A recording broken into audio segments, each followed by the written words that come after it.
Почитувани, Петре Шилегов сака со паушални ветувања и неиздржани проекти да манипулира со граѓаните. Шилегов нема програма за град Скопје, туку паушални и неиздржани лажни ветувања кои се распрснуваат како меур од сапуница. Доказ дека памфлетот на Шилегов е всушност список на нереални ветувања до кои не е дојдено плански се три примери. Прво, Шилегов ветува дека езерото Треска ќе го врати во функција, но очигледно ветува нешто што не е во негова надлежност. Тоа е во надлежност на општина Саре, каде градоначалникот е од коалициониот партнер на Социјалдемократскиот сојуз и досега имаше 4 години тој проект да го реализира. Тие сепак не направија ништо.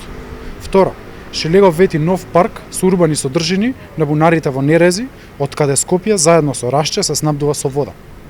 Не само што е забрането да прави парк, туку неговата идеја може целосно да го загрози снабдувањето со вода на цело Скопје и неговата околина. Трето, на истото тоа место, кое е од витално значење за Скопје, Шилегов планира и изградба на мост и крстосница. Четврто, во аеродром вети изградба на мост на место каде веќе има. Почитувани, ова е доказ дека идеите на Шилегов се без план и без визија. Шилегов однапред знае дека не може да го оствари тоа што го ветил и свесно лаже. СДС сака да ја прикрие својата неспособност и криминал со секакви ветувања.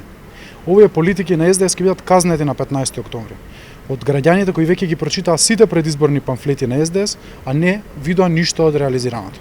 Ви благодарам.